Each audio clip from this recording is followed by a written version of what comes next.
began making a video this morning for some of my clients that discusses one of the most frequent coachable moments that we have. But as I was writing the content, I realized that some of it would be helpful to lifters that I don't coach and to other coaches. And so I've expanded the scope of this video a little bit. But at its essence, what we're going to be talking about is intelligent load selection and load adjustment in your programs. And that's going to be founded in an understanding of the relationships between intensity or weight on the bar and the number of repetitions that you can perform. And to help me have that discussion, on screen, there are a lot of numbers. And this is an excerpt of the RTS percent to RPE conversion chart. It's worth noting before I get into too much depth on this that the numbers on screen are by no means absolute. So these numbers were generated using some population data, but on a person-by-person basis and on a lift-by-lift basis, we can expect some variance. Some people are really, really good at repetitions. Some people are very sensitive to intensity. And so were you to have sufficient data on your own training, you could make a chart just like this, and you could make one for your squat, your bench press, and your deadlift, or any other lift that you happen to track. So the numbers on screen aren't absolute, but they do demonstrate the nature of some relationships that we're going to discuss in a really helpful way. So we're going to use it as a sort of conceptual grounding or a conceptual foundation for us to discuss this whole topic. Now, we do need to walk through the chart itself so that you know what I'm talking about in the first place. So across the top, you can see numbers 1, 2, 3, 4, 5, and 6. Those are the number of repetitions being performed per set. And then down the side, you can see numbers 6.5, 7, all the way up through 10. And they are ratings on a repetitions in reserve anchored RPE scale, right? So an RPE 10 is a set in which you could not perform any more repetitions or lift any more load for the given number of reps. So one set of 1 at RPE 10 is your 1 rep max. One set of 5 at RPE 10 is your 5 rep max. A 9.5 is a set in which you might have been able to eke out a tiny bit more load or maybe could have gotten another rep. An RPE 9 is one in which you could have gotten 1 more rep or a little bit more load. An RPE 8 is one in which you estimate you could have gotten 2 more reps, and so on down the scale. And there's a couple of important relationships, or maybe one relationship expressed a number of ways, that I really want to tease out on this chart. And that is this. For every 3 to 5% that we increase bar load, the number of repetitions that we could expect to perform falls by about 1. And we can see that walking across the top in our RPE 10 range. So 5 reps at RPE 10, or your 5 RM, is estimated to sit at around the 86% range. Our 4 reps at RPE 10, or your 4 RM, is around 89, so 3% heavier. Our 3 RM is around 3% heavier at 92%. And our 6 RM is about 3% lighter than our 5 RM. So we see that relationship walking all the way up the chart. And we see the same thing when we start looking at the repetitions in reserve, right? For every 3 to 5% that we reduce bar load, the number of repetitions in reserve at a given rep range that we would expect to have goes up by 1. So again, let's just look in our sets of 1 column. So 1 at RPE 10, so a 1 RM is 100%. But most people are going to lift 95 or 96% for a single at RPE 9, and 92-ish% for a single at RPE 8, and so on down the chart, right? So that is the same relationship expressed a couple of ways. And to demonstrate that it's the same relationship, we could see a single at RPE 8, right? So a set of 1 at RPE 8 would be expected to be around 92%, again, on average. If we look at a double at RPE 9, so we've performed 1 more rep with the same load, meaning we would expect 1 fewer reps in reserve, we can see that the estimated load is about the same, right? You do a set of 2 with 1 rep in reserve, you're probably going to be using the same load as if you do a set of 1 with 2 reps in reserve, because that's literally what the terms mean. So this relationship between bar load and how many repetitions we can expect to perform is really important because it starts informing how we ought to go about selecting loads, and particularly how we ought to go about adjusting loads if things go wrong. We can look at a couple of examples of where that might come to play. So here is a reasonably common occurrence for clients that I'm just starting with. Here we're looking at an example lifter. Don't read too much of what's going on screen for the time being. I'll talk and then we'll go back through this stuff. We're talking about an example lifter, and let's just presume that they have a 150 kilogram squat 1 rep max, and their training prescription is to do 3 sets of 5 at RPE 7. And they warm up. And for whatever reason, we're going to say that in set 1, they attempt 130 kilos for a set of 5. Now, their target RPE is RPE 7. But when we go up and have a look at the chart, we can see that 130 kilos is likely to be really hard, right? So let's just go through the maths quickly. Their 1RM is 150 kilos.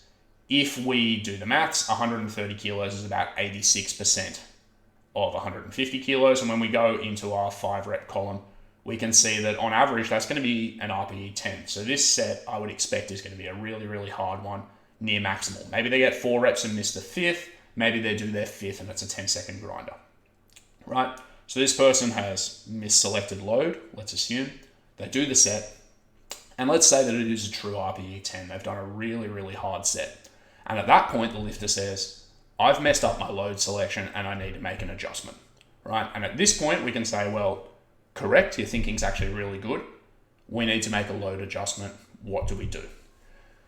Newer lifters or people who don't understand the relationship that we just discussed on this slide often then say, well, I've messed up my load selection quite substantially because, again, we were going for an RPE 7, but we've hit an RPE 10. We did a set to failure when we wanted it to actually have a few reps in reserve and be moving kind of crisply.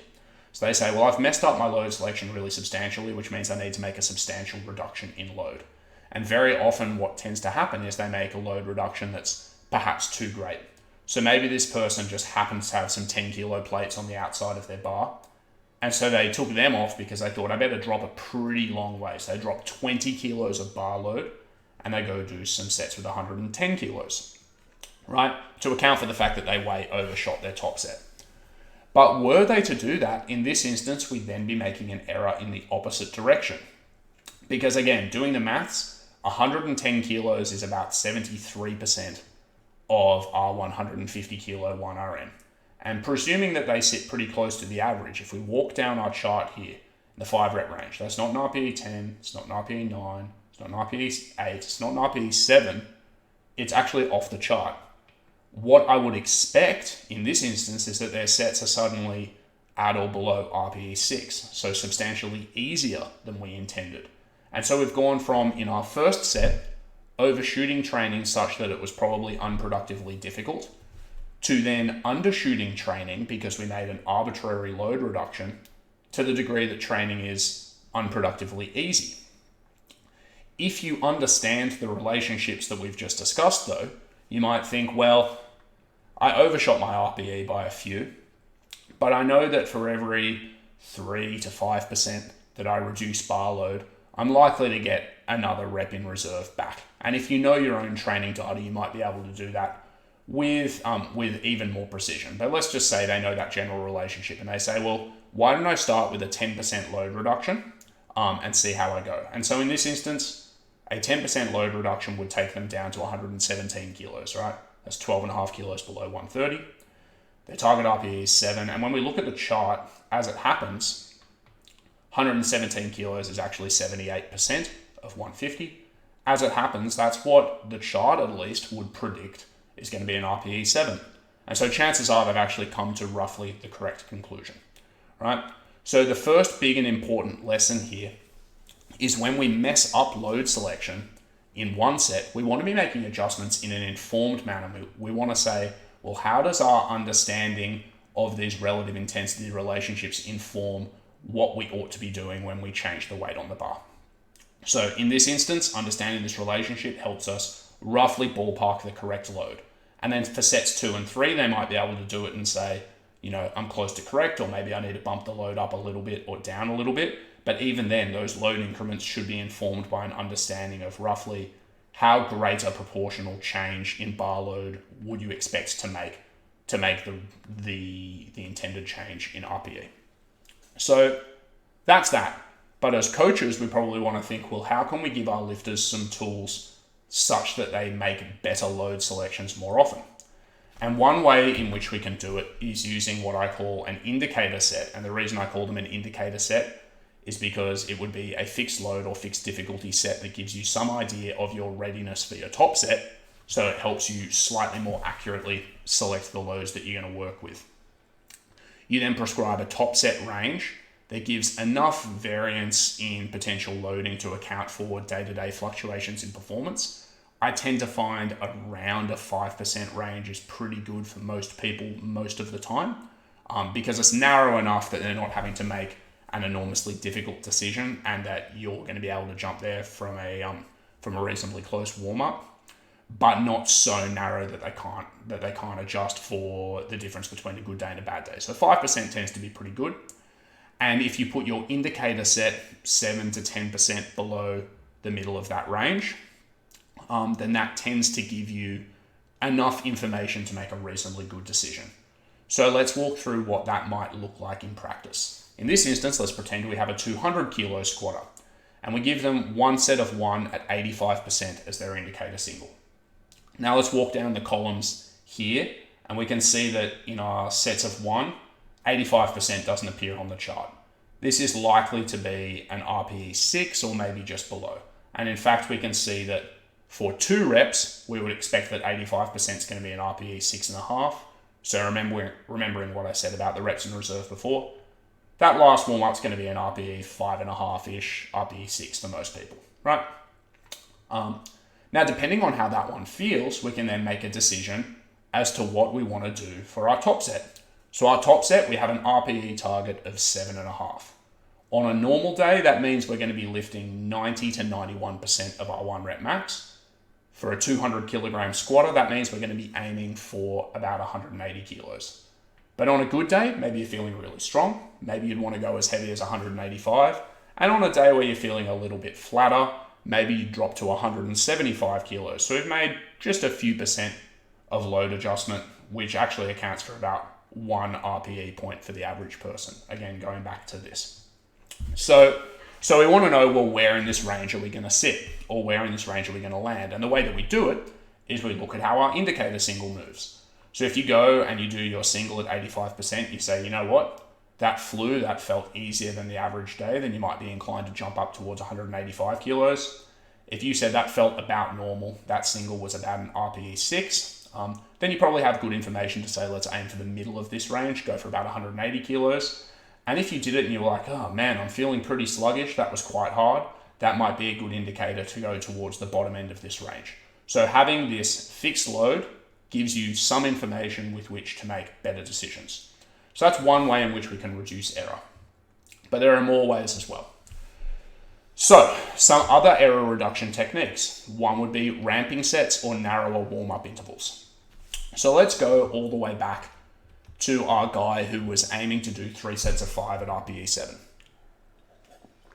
And let's imagine for a second that instead of saying let's do 3 sets of 5 at RPE 7, we said we want to do 1 set of 5 at RPE 6, 1 set of 5 at RPE 7, and 1 set of 5 at RPE 8. Those ramping sets should be giving you information with which you can adjust the subsequent sets. And again, we can be constantly referring back to this chart to determine what types of load intervals we're intending to take. So if you go to do your first set, and again, you understand this relationship, you say, well, I'm going to do roughly 75% for my first set. And if performance is as expected, then you'd say, okay, well, let's bump up about 3 or 4% for my set at RPE 7. And if performance is as expected, you'd bump up another 3 or 4% for your set at RPE 8. But if that first set was harder than expected, then perhaps you would repeat it or make a smaller jump to your second set, at which point you might say, well, was that as expected or a little bit harder? And again, make either a normal jump or a slightly smaller one. And so your load decisions become constrained by the prior sets. So that's the advantage of ramping sets. The advantage of narrower warm-ups are this. This person landed somehow at 130 kilos to attempt a set of 5.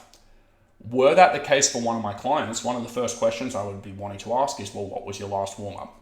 Because it would take an either reasonably naive or very confident client to do a set at 125 kilos for 1 or 2 reps and say, you know, I'm going to go for 130 kilos for 5, when 130 kilos is going to be a true 5RM. Most people would do that 125 and say, you know what, 130 is probably going to be a little bit too heavy for today. So ensuring that your final warm-up is within 5 to 10% of your intended working loads also gives you, just in the same way that these indicator sets do, also gives you some better information with which to select your working set loads. Another way in which we can better titrate our working loads is to track our progress week to week and ensure that we're making appropriate intensity jumps. So let's go back to our 3 sets of 5 guy. We're going for 3 sets of 5 at RPE 7. And let's say that last week he did 120 kilos, which wouldn't be an unreasonable load selection, because remembering that our correct load per our maths was around 117. So let's say that last week he did 120, and that moved quite well. Well, looking at our chart here, we would expect that, a 2 to 4% load increase is likely to correspond to a 1-ish RPE point increment.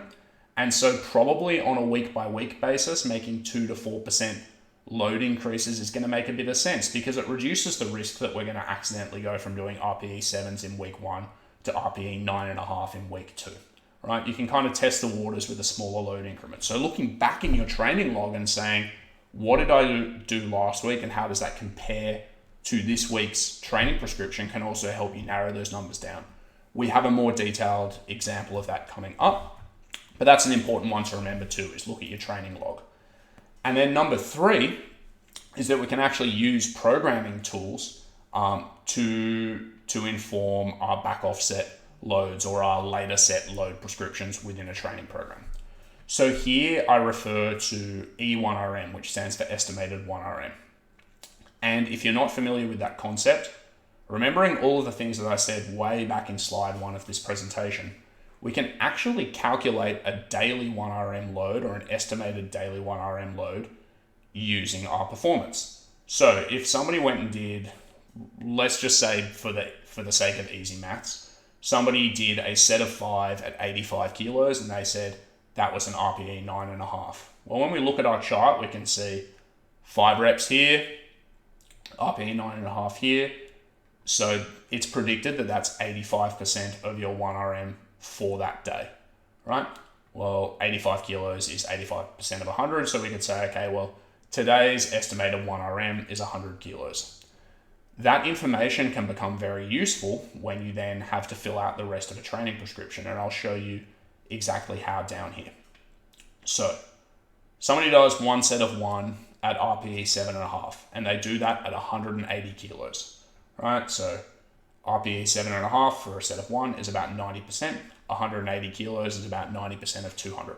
So we say, okay, our estimated 1RM for today is 200 kilos. If you then tell that same person, well, we now want to aim for 3 sets of 4 at RPE 7, they can look at this chart and say, well, what percentage does that correspond to? So sets of 4, walking down to RPE 7, we're looking for about 81% of our 1RM. And we can look back at the estimated 1RM from that prior set and say, okay, well, we want about 81% of 200. That gives us 162 kilos. So if you're a well-informed client or you think things through and you end up there, then very likely your RPEs will be close to correct.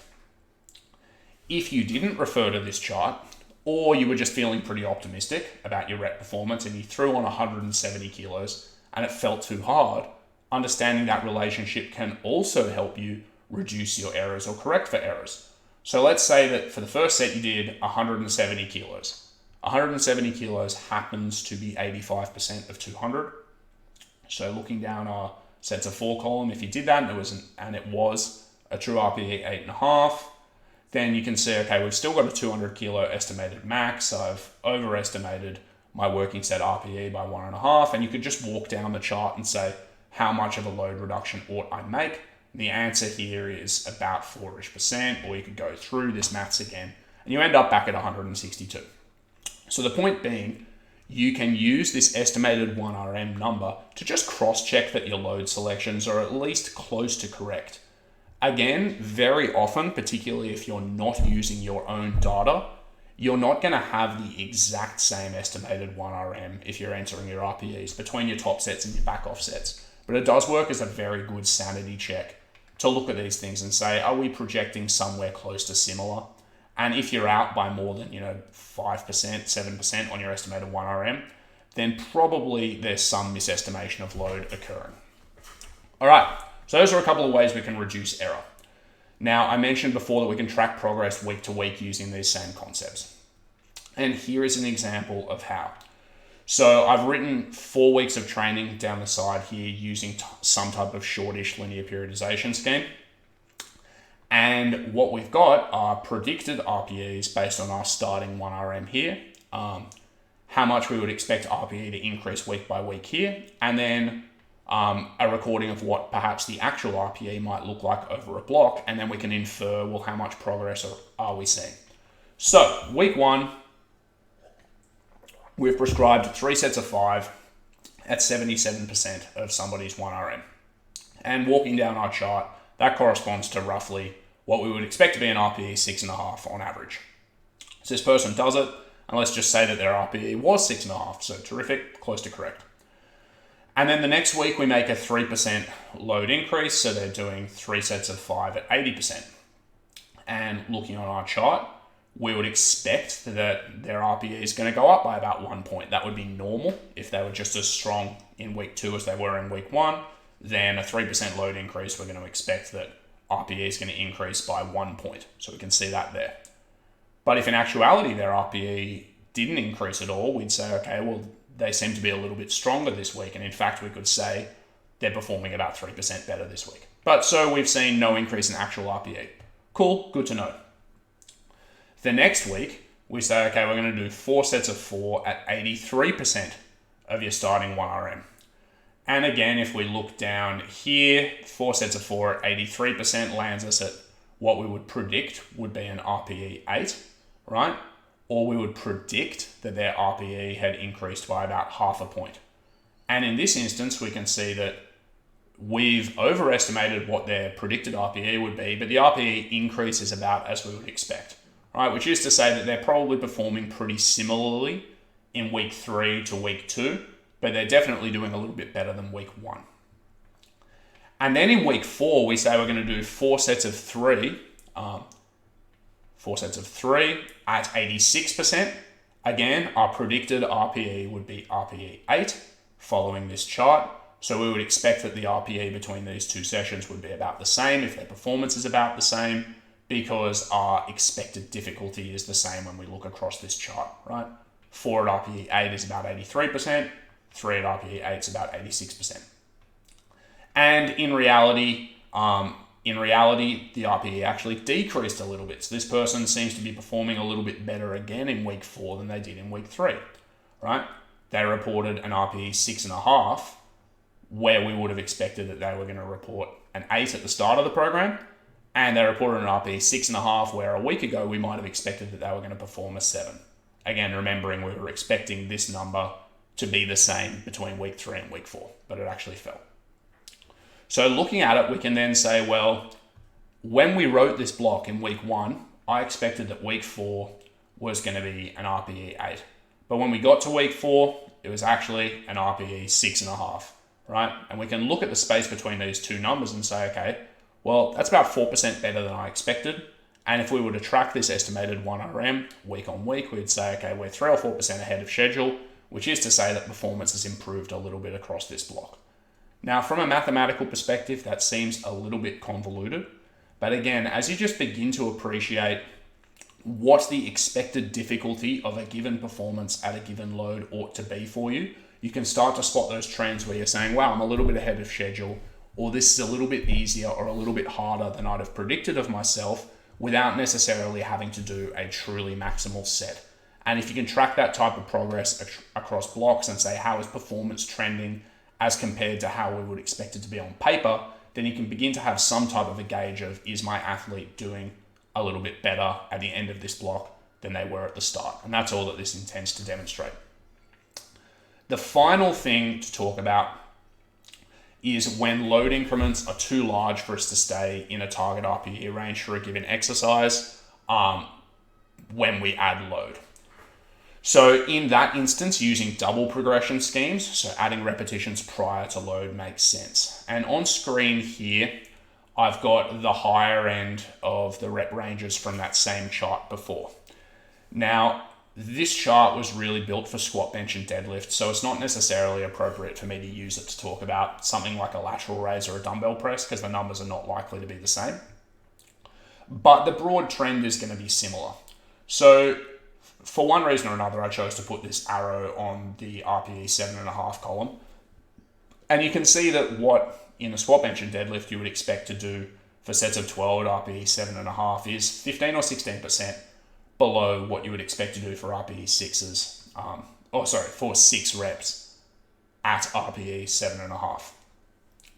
If you are, say, a girl doing dumbbell bench presses with 20 kilos and you want to jump to 22.5 kilos, you're making a 15% load increase. And so in order to build in a wide enough rep range to allow you to progress prior to adding load, you want to think about these relationships and say, well, how big of a rep range would it require for me to make those jumps without wildly exceeding my difficulty targets? And in this instance, six-ish reps seems about right? If we said let's do 3 sets of 6 to 12 with an RPE target of 7 to 8. In week 1, if we did 20 kilos and it was pretty easy, we did 3 sets of 12. Well, we could jump to 22.5 kilos, but I would expect that at the same relative difficulty, we're going to be getting 5 or 6 reps less because it's just such a substantial increase in load for that exercise. And so it happens to be in week 2, perhaps they do 3 sets of 6. And then in week 3, they try a little bit harder and they've progressed a little bit, and perhaps you'd see them doing 3 sets of 8, 7, and 7.